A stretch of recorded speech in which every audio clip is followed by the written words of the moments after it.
સ્તવન કરું, સ્તવન કરું, સ્તવન કરું ઈસુ તારું. વચન સુણીને ગ્રહણ કરું સહુ, તેને પંથે ચાલુ. સ્તવન કરું, સ્તવન કરું, સ્તવન કરું ઈસુ તારું. કેમ છો વાલા મિત્રો? ફરી એકવાર સ્તવન કાર્યક્રમમાં હું આપનો આવકાર કરું છું. આજના બાઇબલ અભ્યાસમાં આપણે મંડળીના વિશ્વાસ સંબંધી વિચાર કરવાના છીએ. આજે આપણે 1 તિમોથીના 1 અધ્યાયની 1 અને 2 કલમ જોઈશું, જેમાં તિમોથીનું અભિવાદન કરવામાં આવ્યું છે. બીજું કે હવે પછીની કલમોમાં અહીં પાઉલ જે બાબત ઉપર ભાર મૂકે છે તે સ્થાનિક મંડળીમાં જે જૂઠા શિક્ષકો છે તેઓ સામે એક ચેતવણી સમાન છે. તે ઈશ્વરની કૃપાનો જે શુભ સંદેશ છે તે ધર્મ સિદ્ધાંતનું કેન્દ્રબિંદુ છે તે વિશે અને ખ્રિસ્તના વ્યક્તિત્વ વિશે લખે છે. તો ચાલો આજના અભ્યાસમાં જોડાઈએ.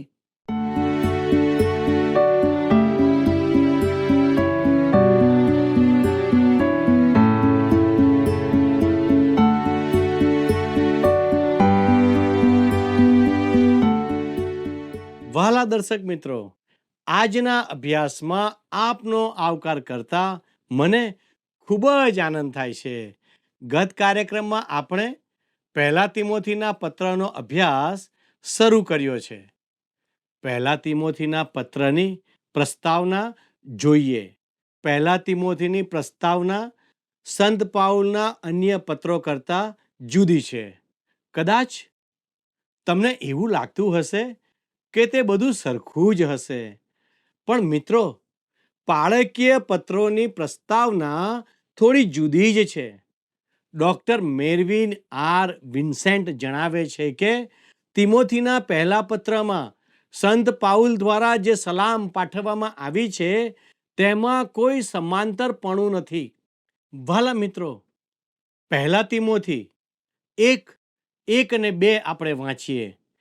ખ્રિસ્ત પરના વિશ્વાસમાં મારા ખરા દીકરા તિમોથી, જોગ લખિતંગ, દેવ આપણા તારનારની તથા ખ્રિસ્ત ઈસુ જે આપણી આશા છે તેની આજ્ઞા પ્રમાણે થયેલો ખ્રિસ્ત ઈસુનો પ્રેરિત પાઉલ, દેવ આપણા બાપ તથા ખ્રિસ્ત ઈસુ આપણા પ્રભુ તરફથી તને કૃપા, દયા તથા શાંતિ થાવ. દેવની આજ્ઞા પ્રમાણે ખ્રિસ્ત ઈસુનો પ્રેરિત પાઉલ.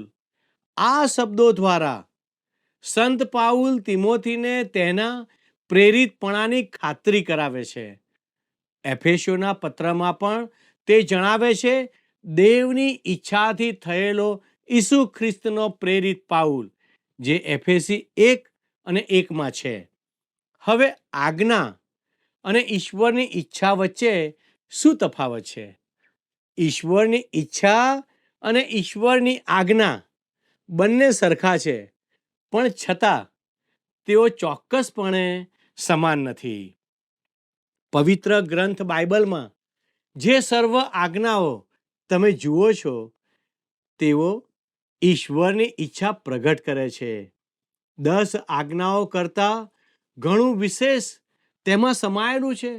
દાખલા તરીકે આપણને કહેવામાં આવ્યું છે કે ઈશ્વરની ઈચ્છા છે કે આપણે પ્રાર્થના કરીએ. નિત્ય પ્રાર્થના કરો. દરેક સંજોગોમાં આભાર સ્તુતિ કરો, કેમ કે તમારા વિશે ખ્રિસ્ત ઈસુમાં દેવની મરજી એવી છે, જે 1 થેસલોનિકી 5:17 અને 18 છે.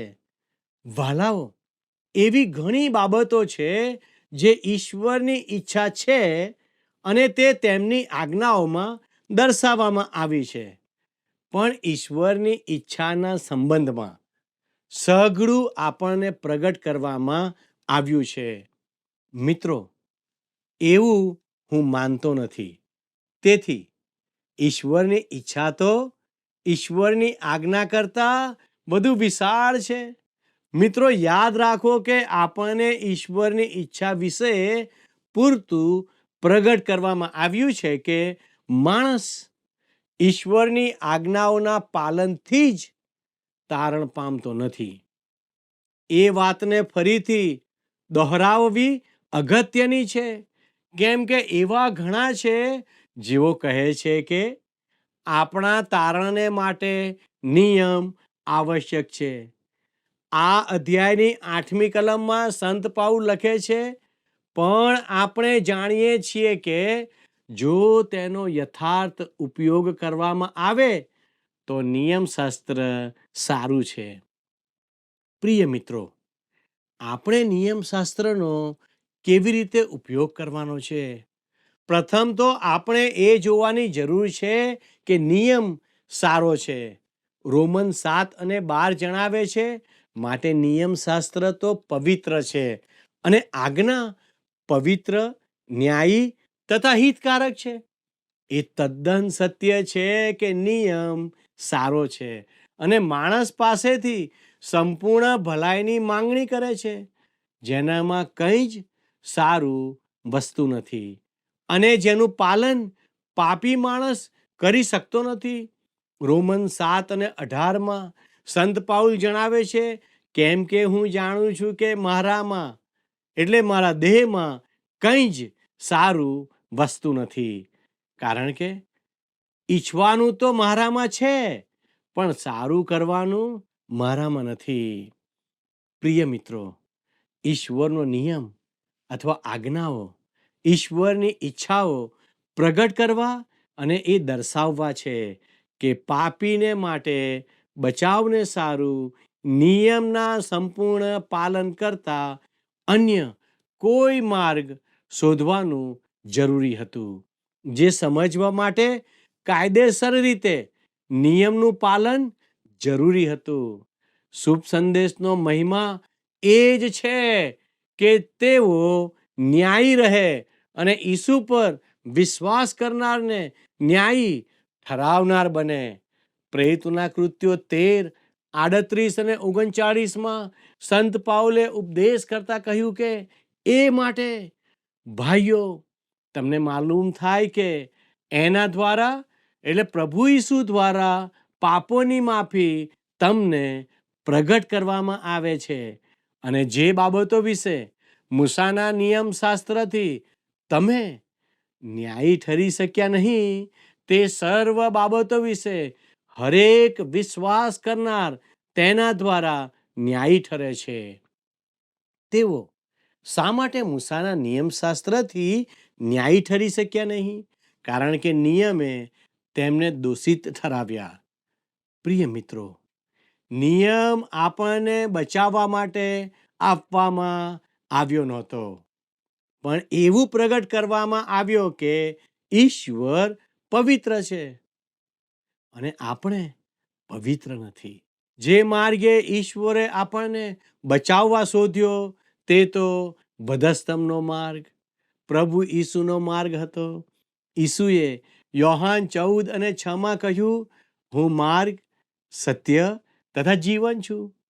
નિયમ ઈશ્વર પાસે જવાનો માર્ગ નથી. ઈસુ ખ્રિસ્ત માર્ગ છે.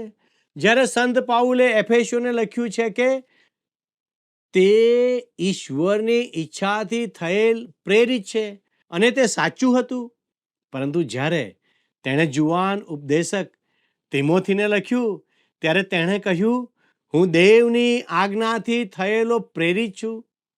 તેમણે મને પ્રેરિત ઠરાવ્યો છે. એવું નથી કે હું આજે ઈશ્વરની ઈચ્છામાં છું અને તેમનો પ્રેરિત છું. એક એવો સમય આવ્યો જ્યારે તેમણે મને તેમનો પ્રેરિત થવા આજ્ઞા આપી. વાલા મિત્રો, મને લાગે છે કે સંત પાઉલે પ્રેરિત થવા આનાકાની કરી હશે. મને ખાતરી છે કે તેણે પણ મૂસાની માફક બહાનાઓ રજૂ કર્યા હશે. બીજા 11 પ્રેરિતોની માફક તે પ્રભુની સાથે નહોતો. તેમના દેહધારીપણાના સમયમાં તેણે તેમને ઓળખ્યા ન હતા. તેણે તેઓને કેવળ મહિમાવંત ખ્રિસ્ત તરીકે જાણ્યા. તેણે કહ્યું કે તે પ્રેરિત થવા માટે અયોગ્ય હતો, પણ પ્રભુ ઈસુએ તેને જણાવ્યું હતું, હું તને આજ્ઞા આપું છું. અને એ જ કારણ હતું કે સંત પાઉલ સભાસ્થાનમાં જઈ શક્યો, એથેન્સના વિરોધીઓ સમક્ષ જઈ શક્યો, ભ્રષ્ટ કરિન્થના પાપી લોકો સમક્ષ જઈ શક્યો અને હિંમતથી શુભ સંદેશ પ્રગટ કર્યો. તે તો હુકમ પાલન કરનાર સૈનિક હતો, આજ્ઞાંકિત પ્રેરિત હતો. તેડા દ્વારા નહીં, પણ આજ્ઞા દ્વારા તેડાયેલા સૈનિક હતો. સંત પાઉલને પ્રેરિત બનાવવા કોઈએ હાથ ઊંચા કર્યા ન હતા, પરંતુ પ્રભુ ઈસુએ વ્યક્તિગત રીતે તેને અધિકાર આપ્યો હતો. વહાલા દર્શક મિત્રો, યર્મિયા પ્રબોધક પાસે પણ આવા જ પ્રકારનો અધિકાર હતો. તે શરમાળ પ્રકૃતિનો, ભંગિત હૃદયનો વ્યક્તિ હતો, છતાં તે આગળ વધ્યો અને કઠણ વિધાનો કર્યા જે ઈશ્વર તરફથી હતા. તે કેવી રીતે આમ કરી શક્યો? તે તો ઈશ્વરના હુકમનું પાલન કરાવનાર સૈનિક હતો. આજે કોઈ વ્યક્તિએ ઈશ્વર તરફથી કંઈ કહેવું હોય તો તેણે અધિકારપૂર્વક બોલવું જોઈએ અથવા તો શાંત રહેવું જોઈએ. સંત પાઉલ એક એવો પ્રેરિત હતો જે ઈશ્વરીય અધિકાર સાથે બોલતો હતો. ઈશ્વરગત કાળમાં થયો સાર, ભવિષ્યની છે આશ. તોફાનમાં પણ તું છે આશ્રય, ને સ્વર્ગમાં આનંદવાસ. તારી ગાદીની છાયામાં રહેશે નિર્ભય તુજ ભાત, અમારો બચાવ. વહાલા દર્શક મિત્રો, ઈશ્વર આપણા તારણહાર છે. હા, ખરેખર તે તારણહાર છે. યોહાન 3:16 પવિત્ર ગ્રંથ બાઇબલ કહે છે, કેમ કે દેવે જગત ઉપર એટલી પ્રીતિ કરી કે તેણે પોતાનો એકાકી જનિત દીકરો આપ્યો. એ સારું કે જે કોઈ તેના પર વિશ્વાસ કરે તેનો નાશ ન થાય, પણ તે અનંત જીવન પામે. વહાલાઓ, આપણા માટે ઈશ્વરે બલિદાન પૂરું પાડ્યું અને પ્રભુ ઈસુ આ પૃથ્વી પર આવ્યા અને તે કાર્ય પાર પાડ્યું. અને પ્રભુ ઈસુ ખ્રિસ્ત જે આપણી આશા છે. આ વાત પવિત્ર શાસ્ત્રમાં વારંવાર મળતી નથી. કલોસી 1:27 લખ્યું છે, વિદેશીઓમાં તે મર્મના મહિમાની સંપત સી છે તે તેઓને જણાવવા દેવે ચાહ્યું. તે મર્મ એ છે કે તમારામાં ખ્રિસ્ત મહિમાની આશા છે. વહાલા મિત્રો, પ્રભુ ઈસુ તમને બચાવવા સારું મરણ પામ્યા. તમે બચી જાઓ માટે તેઓ જીવે છે. તેઓ એક દિવસ તમને તેમની સાથે લઈ જવા અને ઉદ્ધારનો અનુભવ કરાવવા આવનાર છે. તેવો આપણો વિશ્વાસ છે. જ્યારે આપણે પાછળ જોઈએ છીએ તો તેઓ પ્રેમ છે. જ્યારે આપણે આપણી આસપાસ જોઈએ છીએ તો તેઓ આપણી આશા છે. જ્યારે આપણે આગળ દ્રષ્ટિ કરીએ છીએ ત્યારે પણ તે આપણી આશા છે. ખરેખર આપણા જીવન પર્યંતના માર્ગમાં તે આશા પ્રભુ ઈસુના વ્યક્તિત્વમાં લાંગરેલી છે. તિમોથી, ક્યારેક તે તિમોથી તરીકે અને ક્યારેક તિમોથેયસ તરીકે સંબોધાય છે. તિમોથિયસ શબ્દ એ 2 ગ્રીક શબ્દનો બનેલો છે, જેનો અર્થ જે દેવને વહાલો છે તે. તિમોથી ઈશ્વરને વહાલો હતો. તે પ્રેરિત પાઉલનો વહાલો હતો અને તે સ્થાનિક મંડળીને પણ વહાલો હતો. તિમોથીના સંબંધમાં આપણે પ્રેરિતોના કૃત્યો, એફેસીઓનો પત્ર અને ફિલિપીઓના પત્રમાં વાંચીએ છીએ, તેના પિતા ગ્રીક હતા. તેની દાદી લોઈસ અને તેની માતા યુનિકા, તેઓ તેની અગાઉ વિશ્વાસી થયા હતા. તે લુસ્ત્રા શહેરમાં રહેતો હતો, જ્યાં પાઉલને પથ્થરે મારી નાખવામાં આવ્યો હતો. હું એવું માનું છું કે તે વખતે પાઉલને ખરેખર મુએલામાંથી ઉઠાડવામાં આવ્યો હતો અને આ બાબતને તિમોથીના બદલાણ સાથે સંબંધ હોઈ શકે. એક જુવાન માણસ તરીકે તે શંકાશીલ હતો અને આ પ્રસંગે કદાચ તેને ખાતરી થઈ હોય અને તેનું બદલાણ થયું હોય. તેના બદલાણ બાદ તે સંત પાઉલનો સ્વીકૃત અનુયાયી બની ગયો. તિમોથી એક સારો મોભો ધરાવનાર વ્યક્તિ હતો. આપણે તેના સંબંધી પ્રેરિતોના કૃત્ય 16:2-5 વાંચીએ છીએ. લુસ્ત્રા તથા ઇકોનિયાના ભાઈઓમાં તેની સાખ સારી હતી. પાઉલ તેને પોતાની સાથે લઈ જવા ચાહતો હતો. તે પ્રાંતોમાંના યહૂદીઓને લીધે તેણે તેની સુન્નત કરાવી, કેમ કે સર્વ જાણતા હતા કે તેનો બાપ ગ્રીક હતો. જે શહેરોમાં થઈને તેઓ ગયા, ત્યાંના લોકોને તેઓએ યરૂશાલેમમાંના પ્રેરિતોએ તથા વડીલોએ કરેલા ઠરાવો પાળવાને કહ્યું. એ રીતે મંડળીનો વિશ્વાસ દ્રઢ થતો ગયો અને તેઓની સંખ્યા રોજ રોજ વધતી ગઈ. સંત પાઉલની સાથે કામ કરતા કરતા તિમોથી પાઉલનો ખાસ વિશ્વાસુ બની ગયો. જ્યારે મંડળીમાંના અન્ય લોકો તેને છેતરનારા જુઠ્ઠા ભાઈઓ બની રહ્યા. પ્રિય મિત્રો, દરેક પાળકને માટે એ આનંદની વાત છે કે તેમની મંડળીના લોકો અદ્ભુત મિત્રો બની રહે. સંત પાઉલ પાસે પણ એવા લોકો પણ હતા જેમના પર તે ભરોસો રાખી ના શકે, પણ તિમોથી એક એવી વ્યક્તિ હતો જેના પર તે વિશ્વાસ રાખી શકે. તેણે ફિલિપીઓને લખ્યું, પણ હું પ્રભુ ઈસુમાં આશા રાખું છું કે હું તિમોથીને તમારી પાસે વહેલો મોકલીશ, જેથી તમારી ખબર જાણીને હું પણ ઉલ્લાસી થાઉં, કેમ કે તમારી કાળજી બરાબર રીતે રાખે એના જેવી પ્રકૃતિનો બીજો કોઈ મારી પાસે નથી. કેમ કે બધા માણસો ખ્રિસ્ત ઈસુની વાત નહીં, પણ પોતાની જ વાત શોધે છે. પણ તમને તો અનુભવથી ખાતરી થઈ છે કે જેમ દીકરો બાપની સાથે કામ કરે, તેમ તેણે સુવાર્તાના પ્રસારને સારું મારી સાથે સેવા કરી છે. એ માટે હું આશા રાખું છું કે જ્યારે મારા વિશે શું થવાનું છે તે હું જાણીશ કે તરત હું તેને મોકલી દઈશ. ફિલિપી 2:19-23 કલમોમાં આ પ્રમાણે નોંધવામાં આવ્યું છે. સંત પાઉલે તિમોથીને પ્રભુમાં દોર્યો હતો અને તેઓ એકબીજાની બહુ નજીક હતા.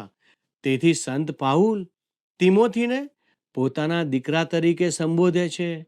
આ પત્રની શરૂઆતમાં સંત પાઉલ લખે છે, દેવ આપણા પિતા અને પ્રભુ ઈસુ ખ્રિસ્ત તરફથી કૃપા, દયા તથા શાંતિ થાવ.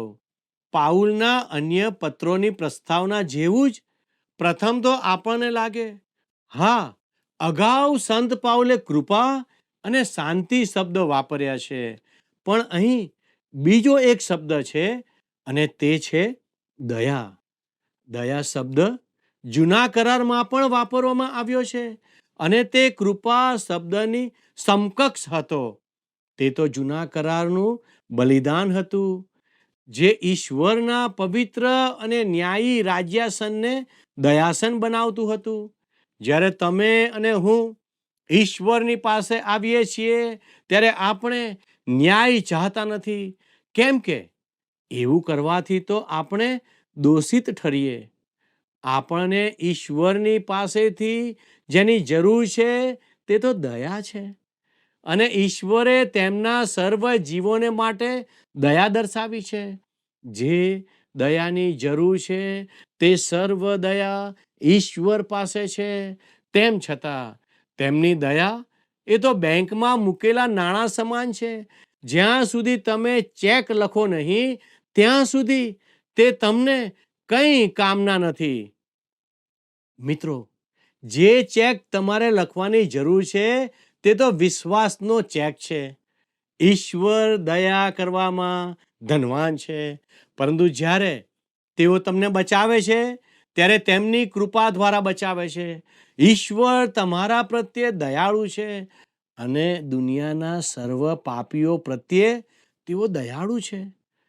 જેઓ તેમની નિંદા કરે છે, તેમનો અનાદર કરે છે અને તેમના પ્રતિ પીઠ ફેરવે છે, તેઓ પ્રત્યે પણ તેઓ ન્યાયી તેમજ અન્યાયી પર પણ વરસાદ વરસાવે છે. તેઓ પક્ષપાત કરતા નથી. તેમના પોતાના લોકો સાથે પણ પાપીઓ આજે ધનવાન અને સમૃદ્ધ થતા જાય છે. ઈશ્વરના પોતાના લોકો કરતાં પણ વધુ તેઓ સારા દેખાય છે. તેઓ પાપીઓ પ્રતિ દયાળુ છે. પણ જ્યારે તમે પ્રભુ પાસે આવો ત્યારે વિશ્વાસનો ચેક લઈને તમારે આવવાની જરૂર છે. તેથી વિશ્વાસનો ચેક લખો અને ઈશ્વર તેમની કૃપામાં તમારો બચાવ કરશે. પ્રેમ, દયા અને કૃપા, આ 3 શબ્દો થોડાક ત્રિએક જેવા છે. દયા અને કૃપાનો ઉપયોગ કરી શકે તે પહેલા પ્રેમ ઈશ્વરમાં હતો. ઈશ્વર પ્રેમ છે, તે તેમનો સ્વભાવ છે, લક્ષણ છે.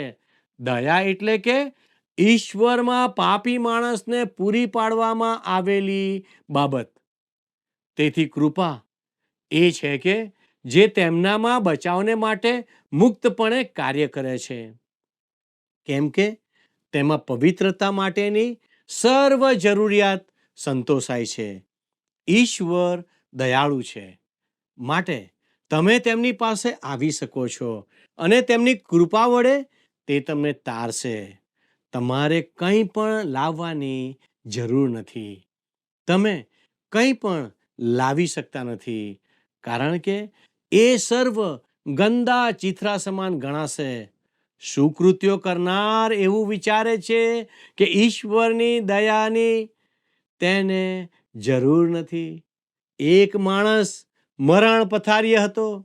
તેના આખા જીવન દરમિયાન તે સામાજિક સેવા અને અનાથાલયોની સેવા જેવા કાર્યો સાથે સંકળાયેલો હતો.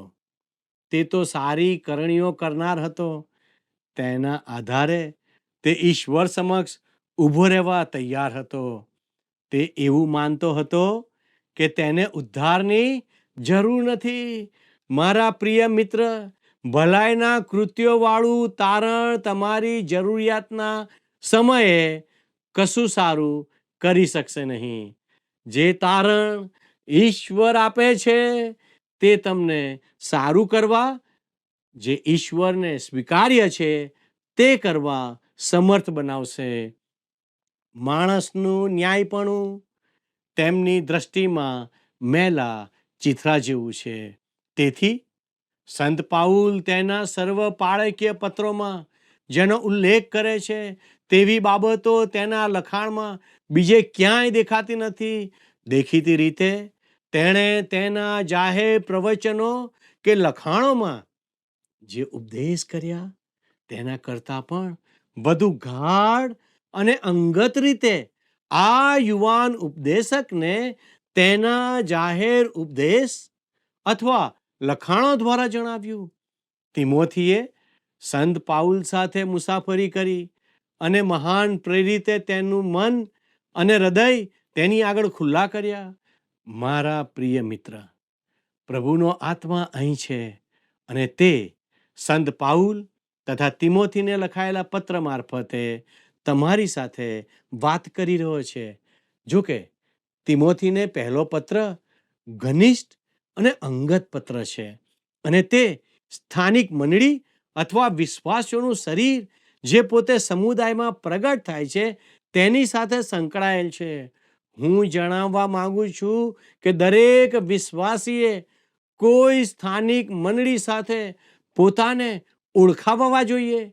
ઈશ્વર આપણા પિતા, એટલે ઈશ્વર પાઉલના પિતા છે, તેઓ તિમોથીના પિતા છે, અને જો તમે ઉદ્ધાર પામ્યા છો તો તેઓ તમારા પણ પિતા છે. તેઓ મારા પિતા છે, અને ઈશ્વરના કુટુંબમાં મને સામેલ કરવામાં આવ્યો છે. કેવો મોટો લાભો! સંત પાઉલ એક ફરોશી હતો, પણ યહૂદી પંથમાં તેને ઈશ્વરને પિતા તરીકે સંબોધવાનો કદી લાભો મળ્યો નહોતો. પ્રિય મિત્રો, ઈસુ ખ્રિસ્ત આપણા પ્રભુ છે. સ્થાનિક મંડળીમાં જે કંઈ પણ કરવામાં આવે છે તે ખ્રિસ્તના નામે કરવાની અગત્ય છે, અને તેમની આજ્ઞાથી કરવાની જરૂર છે. તે મંડળીના શિર છે, તે પ્રભુ છે. પ્રભુ ઈસુએ કહ્યું કે તમે મને પ્રભુ પ્રભુ કહો છો, પણ હું જે કહું છું તે કરતા નથી, અથવા મને આધીન થતા નથી. શું આજે આપણામાંના ઘણાને તેઓ એ જ બાબત કહી શકે? તેમણે ચેતવણી આપતા કહ્યું કે ન્યાય કાળે ઘણા કહેશે, પ્રભુ, શું અમે આ કે તે અથવા પેલું કર્યું નહોતું? અને તેમણે તેઓને આ પ્રમાણે કહેવું પડશે, હું તમને ઓળખતો નથી. તમે મારા નામે એમ કરતા હતા એવું હું જાણતો નથી, કેમ કે તમે મારી ઈચ્છા કદી જાણી નહીં. તમે મને આધીન થવાનો પ્રયત્ન કર્યો નહીં. પ્રિય મિત્રો, આપણે તેમને કેવળ પ્રભુ તરીકે જ સંબોધવાના નથી, પણ તેમને પ્રભુ તરીકે આધીન પણ થવાનું છે. શું તમે પ્રભુને આધીન થવા માંગો છો? જો આવો તમારો નિર્ણય છે તો અમે આપના ફોનની રાહ જોઈ રહ્યા છે. ઈશ્વર આપને આશીષ આપો. આમેન. મિત્રો, આજના અભ્યાસ દ્વારા આપણે જોયું કે ઈશ્વરની આજ્ઞા અને તેમના નિયમોને આપણે વિશ્વાસપૂર્વક પાળવાની જરૂર છે. પાઉલે જ્યારે પણ પત્રો લખ્યા ત્યારે તેણે દેવની આજ્ઞા પ્રમાણે એવો ઉલ્લેખ કર્યો છે. આપણે જોઈ શકીએ છીએ કે પાઉલ દેવની આજ્ઞા પાળતો હતો અને મંડળીને પણ એ જ શીખવતો હતો. બીજી બાબત એ હતી કે પાઉલે તિમોથીને ખ્રિસ્ત પરના વિશ્વાસમાં દોર્યો હતો. તિમોથી પાઉલની મિશનરી મુસાફરીમાં તેનો સહાયક બન્યો હતો. ઈશ્વર પાઉલના પિતા છે, તે તિમોથીના પિતા છે, અને તે તમારા પણ પિતા છે. શું તમે દેવની ઈચ્છા પ્રમાણે જીવન જીવીને ઈશ્વરનું બાળક બનવા માંગો છો? ઈશ્વર એમ કરવા આપને સહાય કરે. મિત્રો, અમારો આજનો પ્રશ્ન છે, તિમોથીના દાદીનું નામ શું હતું? એ યુનિકા, બી લોઇસ, સી રિબકા, ડી મરિયમ. મિત્રો, ગત પ્રશ્નનો જવાબ છે એ તિમોથી અને તીતસ. અમારા આજના પ્રશ્નનો જવાબ અને આપના પ્રતિભાવો અમને ચોક્કસ મોકલી આપશો. અમારો સંપર્ક નંબર છે 94